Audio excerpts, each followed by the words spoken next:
नाज़रीन अस्सलाम वालेकुम। मैं हूँ आपका होस्ट, आपका दोस्त मलक आरफ। और आज वो आपने मिसाल सुनी है ना कि माले मुफ्त दिले बेरहम, तो उसकी मैं तस्वीर पेश करने जा रहा हूँ। बहुत बड़ी चीज़ है अगर समझा जाए तो। अगर ना समझा जाए तो फिर तो वो कहते हैं ना, पहाड़ भी गुज़र जाए, गाड़ी भी ऊपर से गुज़र जाए तो किसी को कोई परवाह नहीं। तो अगर इस पे एक्शन लिया जाए तो मेरा ख्याल है वज़ीर आज़म भी एक्शन ले सकते हैं इस पर, वज़ीर आला भी नोटिस ले सकते हैं, चीफ सेक्रेटरी भी नोटिस ले सकते हैं कि एक तरफ मुल्क की जो दिगरदूं सूरत हाल है, लोगों को पंखा चलाने के लिए लाइट मैसर नहीं। अगर वो पंखा चलाते हैं तो उसका बिल भी जो है वो 7 से 8 हज़ार महाना जमा करवाना गरीब के लिए, आम आदमी के लिए मुश्किल हो जाता है। पहली बात तो लाइट ही मैसर नहीं है लोगों को। लोग रो रहे हैं, लोग सरापा एहतजाज हैं, सरापा मातम हैं। गर्मी में उनको लाइट नहीं मिलती, उनको पंखा चलाने के लिए भी जो है अपने बच्चों के लिए लाइट मैसर नहीं है। ये मैं जहाँ पे मौजूद हूँ ये एक सरकारी दफ्तर है, आप देख रहे हैं पीछे हमारे बानी पाकिस्तान क़ायद आज़म मोहम्मद अली जिन्ना की तस्वीर भी देख सकते हैं आप। और ये कुर्सी है जिस पे साहब मसूद जो है वो तशरीफ़ रखते हैं, लेकिन वो नहीं है। ये कमरा बिल्कुल ठंडा है। ये एयर कंडीशन जो है आप देख रहे हैं वीडियो में, ये बिल्कुल इस वक्त चल रहा है। मैं इसको कैसे फोकस करूं, इस पे नंबर नहीं आ रहे, लेकिन एसी जो है फुल इस वक्त कूलिंग में है। इतनी गर्मी में अगर मैं वीडियो बना रहा हूं, मुझे पसीना नहीं है, तो इससे अंदाज़ा लगा लें कि बड़ा शाश पिशाश हो के मैं बना रहा हूं। तो कूलिंग मैं दिखा तो नहीं सकता, वो दिखाई नहीं देती, जैसे हवा दिखाई नहीं देती ऐसे ही कूलिंग दिखाई नहीं देती।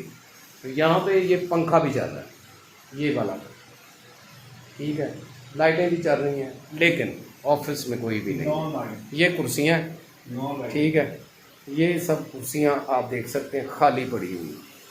तो पूरा कमरा जो है इस पे कोई मौजूद नहीं है। इससे साबित क्या होता है कि माले मुफ्त दिले बेरहम, ये चोरां दे कपड़े डांगा ने गस। इस मुल्क की सूरत हाल ये है कि आम आदमी के टैक्स के से जो पैसों से जो पैसा इकट्ठा होता है उसको कैसे उड़ाया जा रहा है। ये बिल सारे आम आवाम की जेब से खर्च होते हैं। और ये अफसरशाही जो आज भी हमारे मुल्क में कायम है, ये अंग्रेज़ दौर से चलती आ रही है। आज भी इस जिद्दत के दौर में जहाँ पे दूसरे मुल्क तरक्की कर रहे हैं, इसी वजह से कर गए हैं कि वहाँ के जो सरकारी लोग हैं, सरकारी जो अफसरान हैं, मुलाजमीन हैं, वो ईमानदारी से काम लेते हैं। वो अपने मुल्क का पैसा एक पाई भी जो है वो कहीं पे ज़ाया नहीं करते। तो यहाँ पे तो लाखों करोड़ों रुपए ऐसे उड़ाए जा रहे हैं। वापडा के लोग बिजली चोरी करवा रहे हैं अरबों रुपए की, उनको कोई पूछने वाला नहीं है, मुफ्त यूनिट इस्तेमाल करते हैं। उसके अलावा रेलवे वाले जो हैं वो क्या कर रहे हैं वो सबके सामने है। इसी तरह ये जिस दफ्तर में मैं मौजूद हूँ, मैं इसका नाम इसलिए नहीं बता रहा कि अगर फ़र्ज़ माब इस पे ये वीडियो वायरल होती, इन्होंने फिर इस पे फौरी तौर पे काम कर लेना है। लेकिन मैं ये इनकी चोरी दिखा रहा हूँ आपको, कौन कर रहा है, इसका ज़िम्मेदार कौन है। इसका ज़िम्मेदार अब मैं समझता हूँ कि डिप्टी कमिश्नर कसूर को नोटिस लेना चाहिए इस पर कि ये क्या हो रहा है।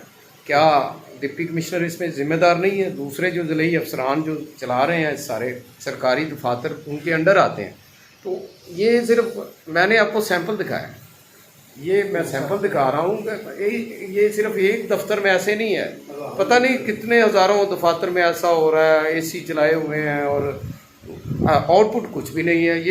ये आम आवाम को डिलीवर क्या कर रहे हैं? इनका काम है, ये जहाँ पे मैं मौजूद हूँ डेवलपमेंट इदारा है, ये लोगों को बुनियादी सहूलियात फराम करते हैं। अब बुनियादी सहूलियात ये वाली फराम कर रहे हैं, अपने आप को ये सारी बुनियादी सहूलियात दे रहे हैं। एसी भी इनको प्रोवाइड है, ठंडा पानी भी इनके पास है, जब साहब बैठेंगे उनके मेहमान आएंगे चाय भी इनको मिलेगी, और बेहतरीन खाने यहाँ पे मंगवा के खाते हैं। आम आदमी बेचारा अपनी रोटी के लिए भी तड़प रहा है, आम आदमी मर रहा है, अपने बच्चों का खर्चा नहीं पूरा कर रहा है। मौजूदा महंगाई के दौर में पिस के रह गया वो।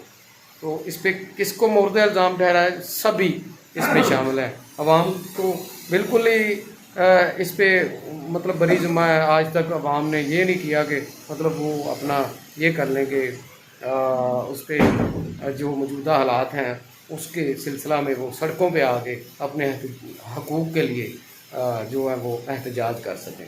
تو یہ صورتحال ہے ساری. اس میں آپ لازمی اپنے کمنٹ بھی کیجیے گا، اس ویڈیو کو شیئر بھی کیجیے گا تاکہ یہ آواز جو ہے یہ رکے نہ، یہ اوپر ارباب اختیار تک پہنچے اور جو ہمارے اقتدار کے عوام ہیں ان تک یہ آواز جا سکے. بہت شکریہ. پاکستان زندہ باد.